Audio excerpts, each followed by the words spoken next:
할렐루야. 오늘도 하나님께 나와 찬양 흥배 예배로서 영광 돌리고 또 주신 말씀을 붙잡고 기도의 자리로 나가는 저와 여러분에게 하나님의 한량없는 은혜와 축복이 가득하기를 주님의 이름으로 축원드립니다.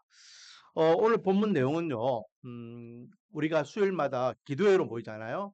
이 기도회 때에 가장 적합한 본문 말씀입니다. 먼저 말씀을 나누기 전에 우리가 성경을 읽을 때에 성경을 좀 더 효과적으로 읽기 위해서는 그 본문의 배경을 알아야 되겠죠. 그리고 그 배경을 좀 더 정확하게 알기 위해서는 그 배경이 관계되는 말씀들을 같이 추합해서 보면 된다라고 했습니다. 그래서 우리가 오늘 마태복음 읽었지만 마태복음만 볼 것이 아니라 마태복음, 마가복음, 누가복음, 요한복음에서 똑같은 본문의 내용이 있는지를 확인해 보고 그 본문과 함께 견주어서 보면 오늘 본문의 내용을 더 풍성히 깨달을 수 있다 했습니다. 자, 그런 의미에서 여러분 연대기 성경이라는 성경이 있습니다. 자, 이게 연대기 성경이거든요. 이 연대기 성경. 이거는 우리 성경은 이렇게 저자의 의도대로 시간 순이 아니랬습니다. 저자의 어떤 목적에 따라서 이게 성경을 기록했습니다. 그래서 주제별로 또 어떤 목적에 의해서 구성되기 때문에 시간이 이렇게 안 맞을 때가 있어요. 하지만은 연대기 성경은 창세기부터 요한계시까지를 연대기 순으로 쭉 연결하고 있어요. 그래서 이 연대기 성경을 보면은 금방 이야기했던 사복음서 같은 경우에도 예수님의 어떤 말씀 전하셨던 대목들을 한 곳에 다 모아놓고 또 예수님이 병 고쳤던 자들은 똑같은 사건들은 거기 한 곳에 다 모아놓고 그래서 그 똑같은 본문을 같이 볼 수 있는 그런 효과가 있다라는 거죠. 또 우리가 구약에서는 시편을 보잖아요, 그렇죠? 시편을 볼 때에도 이 시편이 다윗이 솔로몬이 언제 기록한 시편이지 좀 더 알기 위해서는 이 연대기 성경에 보면 사무엘상 또 역대상하 여기에 이 시편들이 군데군데 들어가 있어요. 아, 이때에 다윗이 이 시편을 기록했구나. 아, 이때에 이 시편을 기록했을 수도 있겠구나. 정확한 어떤 시기를 모를 때에는 비슷한 시기를 학자들이 이렇게 어, 그 자기들 나름대로 계산해 가지고 이렇게 그 기록하고 있는 것을 그 편집해 놓는 것을 보게 됩니다. 그런 의미에서 우리가 이 연대기 성경도 성경을 묵상하거나 말씀을 공부할 때에는 아주 도움이 된다라는 것이죠. 이 연대기 성경. 자, 오늘 본문도 마찬가지입니다. 오늘 본문도요, 우리가 마태복음 9장을 읽었지만은 이 내용이 똑같은 말씀이 마가복음에도 기록되어 있고 누가복음에도 기록되어 있습니다. 참, 이런 일이 참 드문데요. 여러분, 오늘 새벽 기도 때에 본문이 어딘지 아십니까? 오늘 새벽 기도 때. 오늘 새벽 기도 때 보면 누가복음 8장 내용이었잖아요. 오늘 본문 이 마가복음 9장 내용과 똑같은 내용이에요. 똑같은 내용. 그래서 오늘 새벽에는 12해 동안 이제 혈류증으로 고통당하던 이 여인이 예수님을 만남으로 인해서 병고침을 받았던 그 말씀 우리가 말씀 묵상했잖아요. 그렇죠? 응? 그래서 새벽에 설교 제목이 뭐였습니까? 새벽에 설교 제목 그렇죠. 지푸라기라도 잡는 심정으로. 지푸라기. 이 여인은 예수님을 지금 옷자락을 잡는 것이 마치 무엇을 잡는 심정으로? 지푸라기를 잡는 심정으로. 왜? 자기가 인간적으로 할 건 다 해봤는데 이제는 마지막 저 예수는 못 고치는 병이 없더라. 사람까지 살린다더라. 내가 저 예수의 옷자락이라도 잡기만 하면은 그 마음으로 잡았다라 했어요. 자, 거기에 대한 말씀은 오늘 본문에서 다시 한번 나누기를 원하고 자, 오늘은 1절 18절부터 저기 26절까지 내용인데요. 크게 보면은 두 사건이 같이 결합되어 있습니다. 결합되어 있습니다. 그런데 이제 오늘은 우리가 이 두 사건을 같이 묶으려고 해요. 왜? 의미가 있기 때문에. 그래서 마태도요, 이 두 개를 같이 연결하고 있고, 마가도 마찬가지고, 누가복음도 마찬가지입니다. 자, 그러면 왜, 마태와 마가와 누가가, 이 다른 사건을 따로따로 이렇게 하면 되는데, 뭐 이렇게 조금 꼬여 있는 부분이 있기 때문에 부득이하게 같이 묶어서 하지만은 또 의도가 있다는 의도가. 그러기에 초점을 맞춰서 말씀을 나눠보기를 원합니다. 자, 먼저요. 18절부터 보면은 예수께서 이 말씀을 하실 때라고 돼 있죠. 예수께서 이 말씀을 하실 때 무슨 말씀을 하셨을 때입니까? 그럼 14절부터 17절까지 말씀을 보면 되겠죠. 그때에 요한의 제자들이라고 하면서 요한의 제자들이 예수님께 와서 뭐 물어봅니까? 뭐 물어봤죠? 금식에 대해서 물어본 금식. 우리는 또 바리새인의 제자들은 금식을 하는데 왜 예수 당신의 제자들은 금식을 하지 않습니까? 라고 이야기하면서 이제 예수님께서 다 때가 되면 한다. 걱정하지 마라. 그리고 지난주에 제가 이야기했죠. 형식적이고 가식적인 그런 거는 예수님께서 좋아하지 않는다 했습니다. 너희들 하는 그런 것들 다 형식이잖아. 신랑과 신부가 지금 결혼식 해가지고 잔치 베풀고 있는데 나는 지금 금식 중이니까 나는 식사 안 할랍니다. 차라리 참석하지 말라니까. 서로 보는 사람도 불편하고 앉아있는 자기도 불편하고 그거는 올바른 자세가 아니라. 그러나 신랑을 잃어버리게 될 때에는 금식하는 일이 분명히 있다. 그때에 충분히 금식해도 늦지 않다. 이제 그때는 예수님께서 이제 우리를 위하여 십자가의 길을 가시는 그때를 이야기하겠죠. 음. 자, 그 말씀을 하실 때에라고 되어 있습니다. 그런데 여러분 누가복음에는요 또 어떻게 기록되어 있습니까? 누가복음에는요 제가 읽어드리겠습니다. 누가복음 8장 43절에 보면은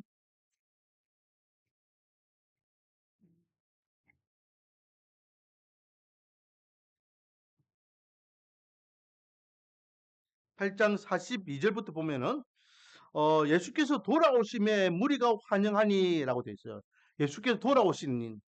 예수께서 돌아오셨대요. 어디서 돌아오셨다고 제가 오늘 새벽에 이야기했죠? 그라사이 땅. 우리 마태복음을 비추어 보면은 가라다 지방. 이 똑같은 지역이에요. 예를 들어 가지고 이겁니다, 여러분. 여러분 경상도하고 부산하고 똑같습니까? 다릅니까? 똑같죠. 영남이라는 큰 울타리에서는 같은데요. 그런데 지방과 지역 그리고 더 나아가서는 도시 이렇게 구별할 수 있겠죠. 그렇기 때문에 가라다 지방이라는 내용이나 그라사이 그 그라사인의 땅이라는 이 말이나 이게 똑같은 거예요. 그라사인의 땅이라는 것은 좀 더 작게 어떤 도시, 성읍 이런 그것을 우리가 생각할 수 있으면은 이게 가나다 지방이라는 것은 큰 울타리로 이야기할 수 있다라고 생각하면 됩니다. 경상도 지방이라 이야기하죠. 경상도 지방. 경상도 지방에 부산 사람, 창원 사람, 요즘은 이제 마산이 없어졌으니까 울산 사람 이런 식으로 이야기할 수 있다는 거죠. 근데 부산 사람인데 야, 어느 부산? 야, 경상도 부산 이 말이에요. 이해하셨죠? 그래 다르게 기록했지만은 이것이 다른 동네가 아니다. 똑같은 동네다. 거기서 무슨 일을 하셨습니까? 귀신 들린 사람을 고쳐주시고 넘어왔어요. 넘어와서 예수님께서 바로 이렇게 오늘 본문에 이 갈릴리를 만난 것은 아닌 것 같아요. 왜냐하면은 9장에 보니까 건너와서 또 누구를 부르십니까? 마태를 부르시는 장면이 나와요. 마태를 부르셔가지고 마태를 향하여서 내 제자가 되어라라고 부르시는 장면이 나오고 또 금식에 대한 부분에 대해서도 논쟁하는 부분이 있고 그렇게 이렇게 말씀하시고 있는 중에 관리라고 되어 있는데 누가 보면 이 관리를 뭐라고 이야기하죠? 회당장이라고 해요. 회당장. 그리고 이 관리 이름을 밝히고 있으면 누가 보면은 누굽니까? 야이로. 우리가 흔히 알고 있는 야이로와 야이로 딸에 대한 분이에요. 그렇죠? 그 재밌는 것은요. 누가복음에 보면은 야이로가 어, 뭐라 이야기해? 내 딸이 죽게 되었다라고 해요. 죽게 되었다. 근데 오늘 본문을 보십시오. 오늘 보면 18절에는 내 딸이 방금 죽을 사오니 죽을 병에 걸려가지고 하루 오늘 내일 막 이렇게 했다 갔다 하는데 예수님을 만나러 오기 직전에 딸이 죽은 것 같아요. 분명히 마태복음에서는 딸이 죽었다라고 말하고 있어요. 그런데 보세요.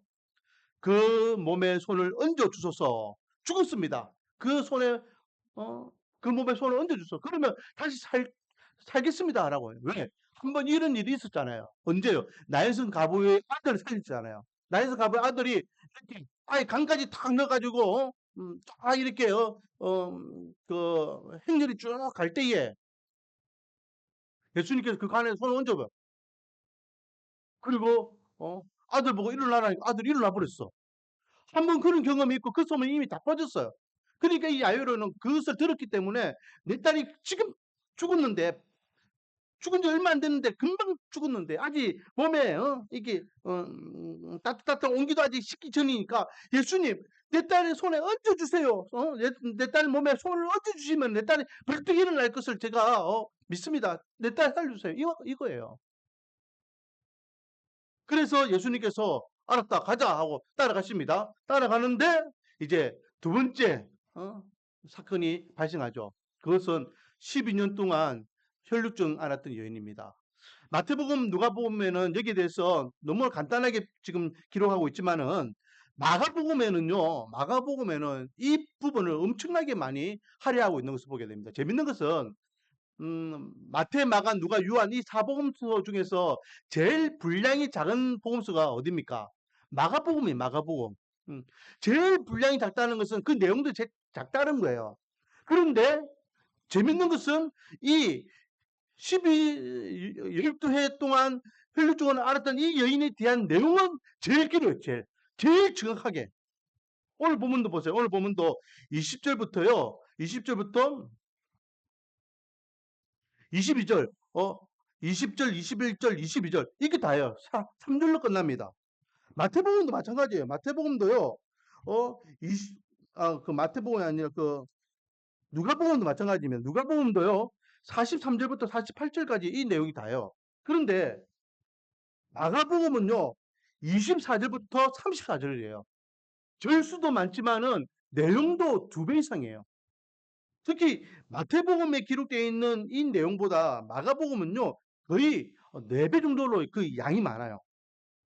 그만큼 구체적으로 기록하고 있다는 거예요. 자, 그러면 이 12해 동안 혈루증을 앓았던 여인이 자기 이 고통을 낫기 위해서 어떻게 했다 했습니까? 제가 오늘 새벽에도 말씀드렸지만은 의사라는 의사는 다 찾아다녀요. 12년 동안. 야, 이 의사가 좋다 하더라. 저 의사가 좋다 하더라. 그리고 좋은 약은 다 먹어봐요. 이 약이 낫다 하더라. 저 약이 낫다 하더라. 왜? 이 병을 고치고 싶은 간절함이 있었기 때문에. 그런데 마가복음에 보니까 뭐라 되어 있습니까? 많은 의사에게 많은 괴로움을 받았고 가진 것도 다 허비하였으되 아무 효용이 없고 도리어 더 중화해졌던 차에 죽여졌다는 거예요. 더 안 좋아졌다는 거예요. 더 안 좋아. 이미 돈도 다 탕진했어요. 이제는 희망이 없는 겁니다. 그런 찰나에 이제는 포기하고 야, 내 병은 못 고칠 병이다. 끝났다. 불치병이다. 내가 이러다가 죽는 인생이구나. 소망을 잃어버렸어요. 그러는 차예라고 그때쯤 이 여인이 한 소문을 듣게 됩니다. 그 소문이 뭐죠? 바로 예수에 대한 소문이에요. 야이로가 예수에 대한 소문을 들었던 것과 똑같은 거예요. 자, 저 예수는 못 고치는 병이 있더라 없더라? 없더라. 그러면 내가 의사들 찾아다니고 그 많은 약들을 먹어서 못 고치는 이 병이라 할지라도 저 예수를 만나면 고칠 수 있지 않을까? 라고 기대감이 생긴 거예요. 인파가 엄청나게 많이 몰려왔죠? 서로서로 밀고 당기고 합니다. 그 가운데 이 여인이 그 틈을 비집고 가서 예수님의 옷자락에 손을 만져요. 어떤 일이 일어납니까? 자, 오늘 본문 21절 말씀, 21절을 한번 읽어보겠습니다. 시작. 이는 제 마음에 그 옷옷만 만져도 구원을 받겠다 함이라. 그리고 22절에 보니까 예수께서 돌이켜 그를 보시며 이르시되 따라 안심하라 내 믿음이 너를 구원하였다라고 말씀하고 있어요. 오늘 본문에는 옷자락을 만진 이유 그리고 예수님께서 따라 네가 네 믿음대로 구원받았다라는 말씀으로 끝내버립니다. 여러분 여기에서 구원이라는 단어는 어떤 의미가 있겠죠? 영적 구원을 이야기하는 게 아니랬습니다. 치료받았다 이 말이에요. 치료받았다. 그런데 오늘 아침에 그 누가복음에서는 뭐라고 기록하고 있습니까? 누가복음에서는요.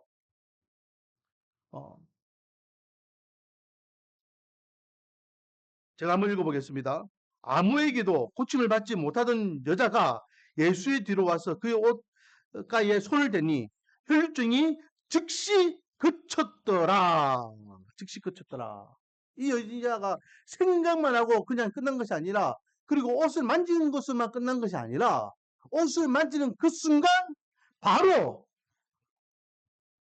12년 동안 그렇게 고생하던 병이 한순간에 나았더라. 할렐루야. 그리고 예수님께서 누구냐? 누가 내 몸에 손을 댔냐? 누군지 몰라도 제자가 이야기합니다. 주님, 무슨 소리입니까? 지금 이렇게 사람들이 많이 밀고 다니고 하는데 누구냐고 이야기하시면 어떡합니까? 라고 우리는 지금 누가 예수님의 몸에 옷에 손댔는지 모르겠습니다. 아니다. 분명히 내 몸에서 능력이 빠져나갔다. 그럴 때에 이 여자가 숨길 수 없는 것을 보고 예수님 앞에 무릎 꿇고, 주님, 사실은 제가 12년 동안 혈류증으로 앓던 여인입니다. 온갖 의사와 약을 다 먹었지만 고치지 못했습니다. 그런데 예수님에 대한 소문을 들었습니다. 제가 예수님을 대면하는 것도 너무 가당치 않고 해서 옷에 손대더라도 나을 거라고 믿고 제가 와서 예수님의 옷에 감히 손을 댔습니다. 그런데요, 놀라운 일이 일어났습니다. 옷에 손을 대는 순간 제가 12년 동안 그렇게 낳고자 했던 이 병이 깨끗이 나았습니다. 라고 하며 이실 축구하는 거예요. 그래서 예수님께서 그 말 읽어도 22절, 따라 안심하라, 내 믿음이 너를 구원하였다 라고 말씀하셨고, 이 여인은 그로부터 이제 자유함을 누리며 이제 건강하게 됐다라는 말씀이죠. 자, 여러분, 오늘 본문을 통해서요, 이제 우리에게 주시는 교훈은 뭡니까? 따라하겠습니다. 모든 답은 예수님께 있다. 모든 답. 야이로의 딸이 죽었어요. 야이로의 딸이 살아날 수 있는 유일한 방법은 누굽니까? 예수님을 만나는 거예요. 12년 동안 고난을 당하던 이 여인이 그 지긋지긋한 병으로부터 나음을 받을 수 있는 유일한 방법은 뭡니까? 예수님을 만나는 겁니다. 예수님이 내 딸의 손을 얹어주시기만 하면 내 딸이 살아날 줄 믿습니다.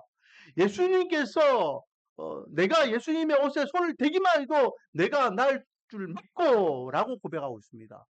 결국은 이 두 사람이 공통적으로 당하고 있는 이 고난과 역경과 이 아픔을 해결할 수 있는 유일한 답은 누구라는 겁니까? 예수님이라는 겁니다. 예수님. 저 여러분의 인생의 답은 누굽니까? 예수님입니다. 예수님. 예수님이 정확하게 답인데 왜 자꾸만 빙빙 돌아갑니까? 왜? 예수님이 딱 답이 되셔가지고 자 와라 내가 기다리고 있다 하는데 예수님은 마지막 보루입니다. 제가요 하다 안 되면 예수님 찾아갈게요. 사람을 의지하고 세상적인 방법을 의지하고 과학을 의지하고 상식을 의지하고 또 이성을 의지하고 또 세상적인 관계를 의지하면서 이렇게 빙빙 돌다가 뭔가 마음이 딱 소진하고 기력을 딱 쌓고 난 다음에 그때 전부여 의지할 곳 없으니 주님께 왔습니다 라고 하며 주님 앞에 이렇게 손 내밀지 말고 처음부터 답이 예수님이라는 것을 확신하고 예수님을 붙잡으시기 바랍니다. 예수님을 찾으시기 바랍니다.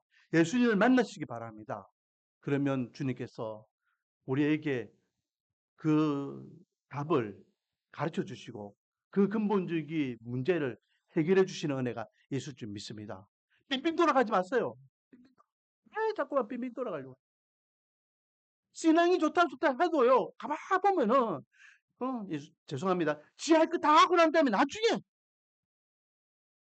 예수님이니까 좀 아껴놓는 거예요. 그쵸? 예수님은 나중에, 예수님은 할 수 있는 거 내가 알고 있습니다. 그럼 나중에, 그렇게 왜 바보짓을 하는지 몰라요. 왜 힘을 다 빼고 난 다음에, 만약에 이 12년 동안 혈류증 앓았던 이 여인이 처음 자기 병을 딱 걸렸을 때에 예수님이 활동하기 시작하셨고 이건 공생애를 활동을 이야기하는 겁니다. 공생애 시작하시면서 예수님에 대한 소문을 들었으면 이 여인은 12년 동안 고생했을까요? 안 했을까요? 필요가 없는 거예요. 마지막이라고 생각하고 예수님을 만나니까 그 마지막이 새로운 삶으로 거듭나게 되더라는 거예요. 제가 수요 기도회 때에 가장 적합한 본문이라 했습니다. 우리에게 어떤 문제들이 있습니까? 문제를 문제로만 보지 마시고 문제의 답을 보기를 원합니다. 우리의 답은 예수님이에요. 그래서 오늘 밤에 예수님을 만나기를 원하고 예수님을 의지하기를 원하고 예수님께서 반드시 이 문제를 해결해 주실 것을 확신하는 은혜의 밤이 되기를 주님의 이름으로 축원드립니다. 자, 그렇다면 여러분, 예수님이 딱 계셔요. 답이에요. 그렇죠? 모든 인생의 문제의 답은 누구라고요? 예수님입니다. 할렐루야. 그런데 왜 교회 다니는 사람들이요, 다 예수님이 답인데 예수님을 믿고 있는데 왜 인생들이 다 풀리지 못합니까? 오늘 본문에 두 번째 우리에게 깨우쳐 주는 게 있습니다. 여러분, 이 여인을 만나고 난 다음에 예수님께서 이제 이 여인과 헤어지고 난 다음에 야이로 집에 가셔야 되잖아요. 그렇죠? 가셔요. 가니까 이미 초상집이에요. 그래서 오늘 보면 23절, 예수께서 그 관리의 집에 가서 피리 부는 자들과 떠드는 무리를 보시고, 피리 부는 자들, 그러니까 이제 죽었기 때문에 장례식이 시작되는 거예요.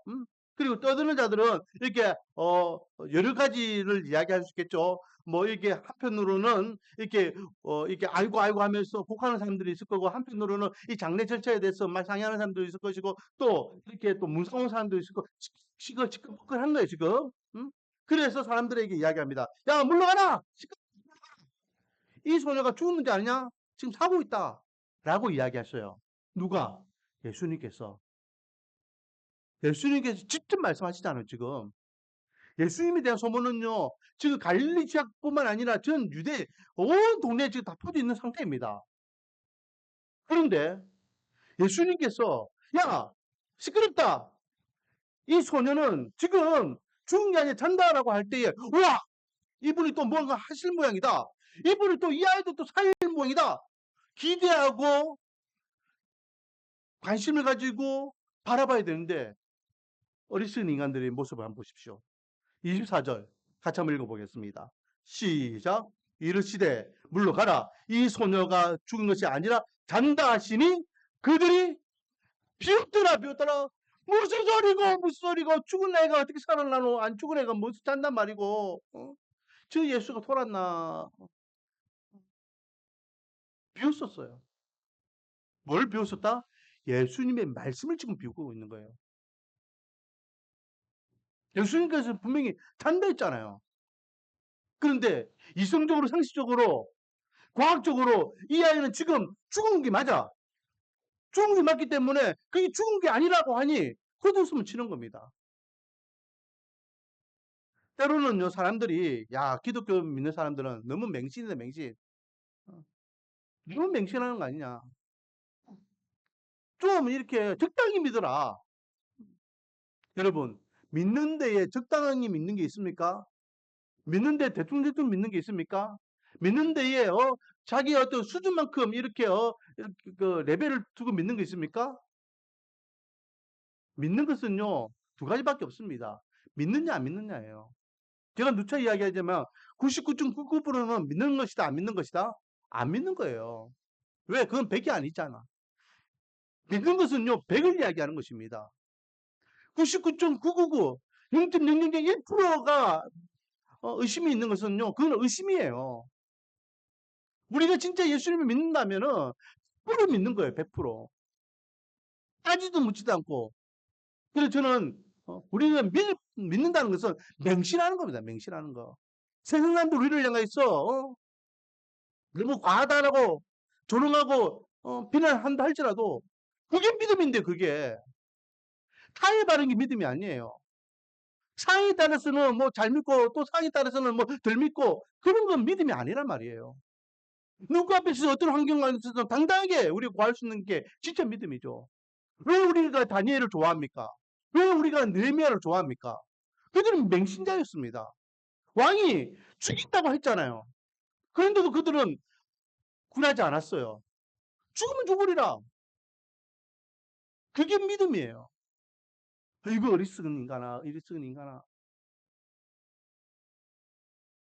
여러분, 세상 사람들 우리를 향해서 미련하다, 조롱하고, 어, 맹신한다고, 우리를 무식하다고 이야기하고, 너무 광신도라고 우리를 비난해도 우리는 그것을 믿음이라는 한 고백으로 고백할 수 있어야 됩니다.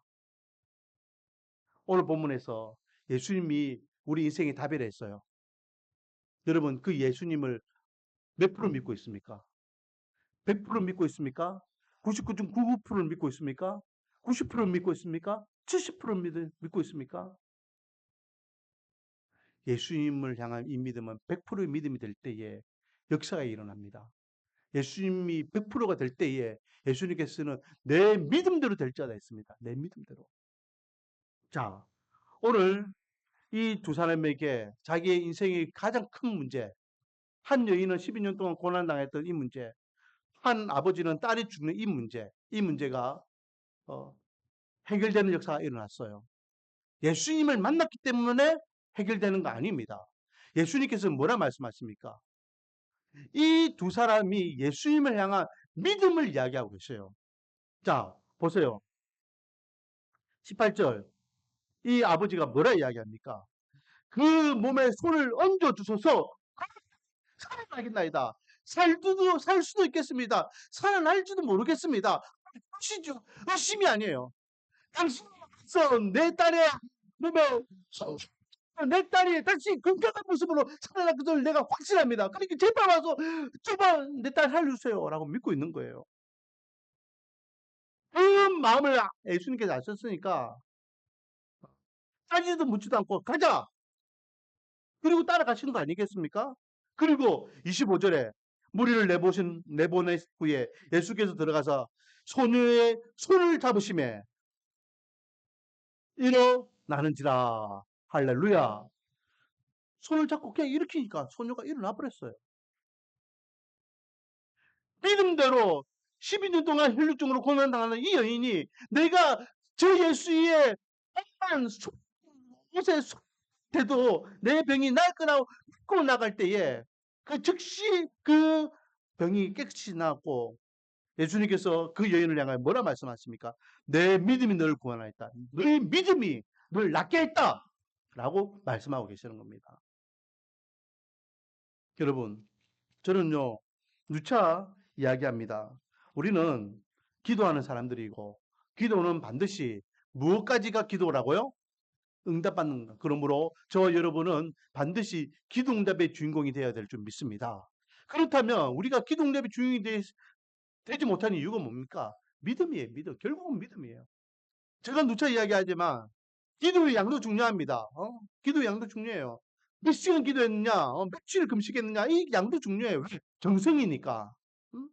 하지만 그보다 더 중요한 것이 있다 했습니다. 그게 뭡니까? 기도하는 자의 자세입니다. 마음가짐이에요. 내가 얼마큼 믿는지에 따라서 그 믿음의 결과는 달라지는 거예요.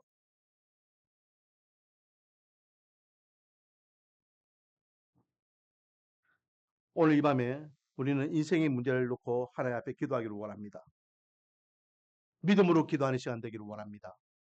믿음으로 구할 때에 내 믿음대로 내가 고쳐주겠다. 내 믿음대로 내가 해결해 주겠다. 내 믿음대로 그 문제는 해결되었다. 라고 예수님께서 선언해 주시는 은혜가 있을 줄 믿습니다. 기도하는 이 밤에 즉시 기도 응답의 역사가 일어나는 은혜의 밤이 되기를 원합니다. 기도하는 이 밤이 우리의 믿음이 한 단계 더 성장하는 밤이 되기를 원하고 기도하는 이 밤이 예수님을 만나는 은혜의 밤이 되기를 원합니다. 2000년 전 이 야이로가 만났던 예수님, 또 12년 동안 혈루증으로 고난당하는 이 여인이 만났던 예수님, 오늘날 이 밤에 저와 여러분이 만나는 은혜가 있기를 주님의 이름으로 축원드립니다. 기도드리겠습니다. 아버지 하나님, 내 믿음대로 될지어다 말씀하셨습니다. 그 믿음대로 12년 동안 혈루증으로 고난